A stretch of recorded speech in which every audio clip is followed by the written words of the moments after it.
The thing about negotiation is that a lot of people see this as a soft skill. I do not see it as a soft skill. I see it as a hard skill. And when I mean hard, I don't mean the economics. When I mean hard, I mean the discipline. Mr. Welch used to say in GE, being successful is about seeing reality as it is, not as you wish it to be.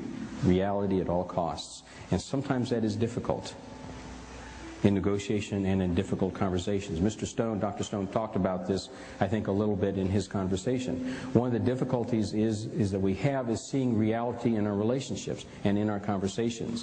One of the hard things is admitting that we have been wrong, that we made a mistake. And in business, and particularly in personal relationships with those that we love, it is very hard to say, I can't say that. I can't say it. I'm sorry, dear, I made a big I can't say it. I was wrong.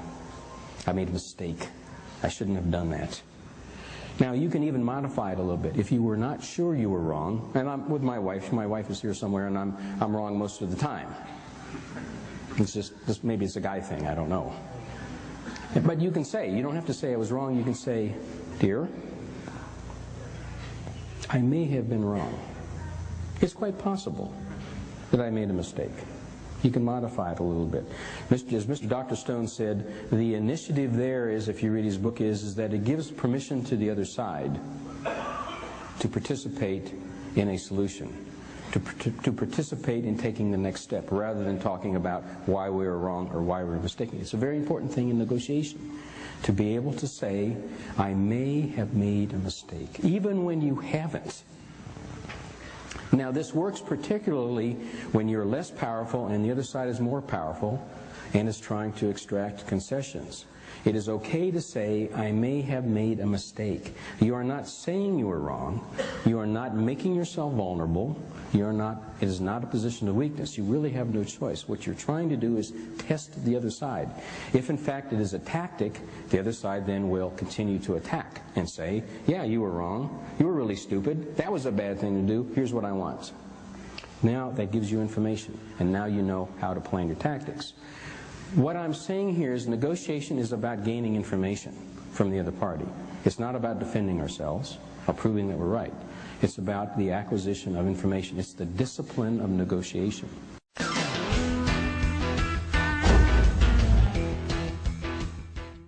Now, you can try this. I won't necessarily try this, but I'll explain how it works. You can actually use this if you get 4 or 5 bright people together. You can try this little case. It's kind of a mini case. And imagine a situation where you're having lunch one day, and you're having lunch with somebody that you have just met. And it's a beautiful day here in Sao Paulo. And you're having a nice lunch. You're approached by a couple, an older couple, very nicely dressed couple, very sophisticated looking, very open and honest looking, and they have a suitcase, or they have a briefcase, a valise. And they come up to the two of you and they say, oh, you look like such a nice couple. It's a beautiful day here in Sao Paulo. You're having a nice lunch. We have a proposal for you. And you say, yes, what? And they say, today, for you, for the both of you, because we have been very successful in our lives, we'd like to share that success and our lessons of life with you. We have, in this briefcase, $100,000 for you today. $100,000 for you at this moment. Only 2 conditions. First, you must decide, you must agree on how to split the money. Very simple. And you have 5 minutes to do it. 5 minutes. And so, of course, you agree. $100,000. We were just sitting here having a nice lunch, and all of a sudden, we have the possibility of some money in front of us. You turn to the other person, and you say what? 50-50. 50-50. 50 for you, 50 for you. 50 for you, 50 for you. 70 for me, 30 for you. Also, please. I like your tie. It's such a nice tie. You can't see it. It's a perfect combination. 70-30. What do you say? Why not the opposite? It's quite the opposite. 70-30 for me? 70-30. 70-30. 50-50. 70-30. Anybody take this deal? Raise your hand if you take that deal. 70 for me, 30 for you. Sir, you would take that deal? 30. You've got it.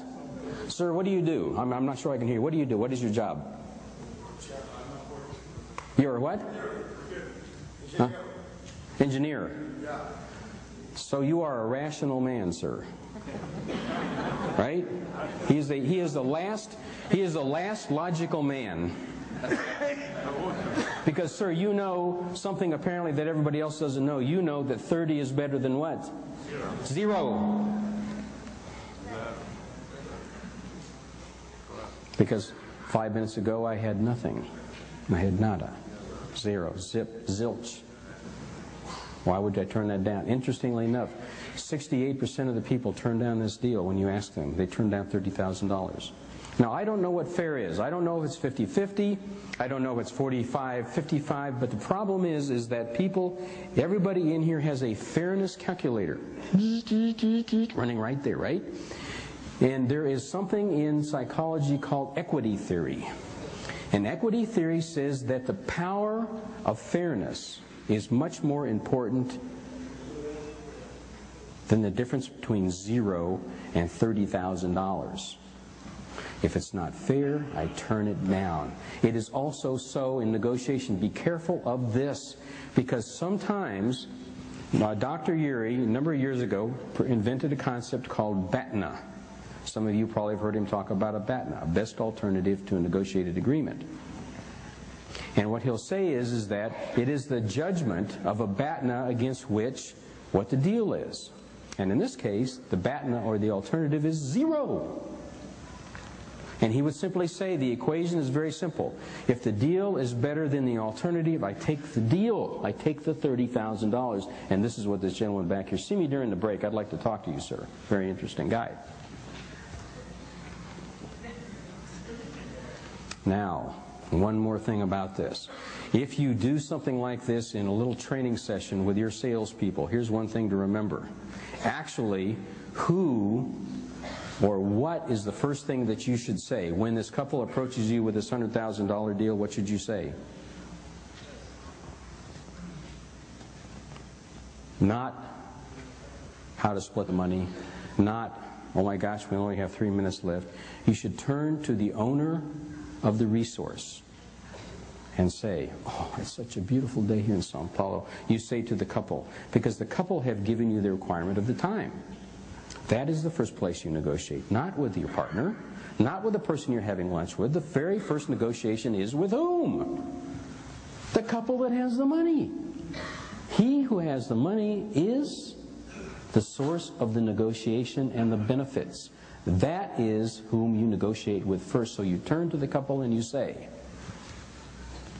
to the man and the woman, it's a beautiful day in Sao Paulo. Why don't you join us for lunch? Just take 30 minutes. Let's talk about this. Let me understand why you're doing this. How much money did they have in the briefcase? They said they were going to give you $100,000. How much was in here? The answer is, I don't know. So you sit down and you say, we have a problem, we have a dilemma. 70-30, 70-30, my poor mama, she needs an operation. This is a gift from God. $70,000 and she will be well again. How could you deny me this? It's not possible. But maybe in the briefcase, there's an extra $20,000 for you. Could we have 120? Could we have 130? We don't know because we didn't ask the question. I find in a lot of negotiations, we're negotiating with the wrong person. Who is the controller and the owner of the benefits? When you take a project from your boss, rather than go negotiate with the customer, ask your boss this question. Does it really need to be done by Friday? Can I only give a 5% discount? What about 4? What about 6? Negotiate first the terms and conditions with the person who is giving you the assignment, the requirements for the negotiation. It's a big problem. People don't think about this. Okay, so I want you, that's the lesson of this particular case here, is who has the money and who controls the time. Pay attention to that.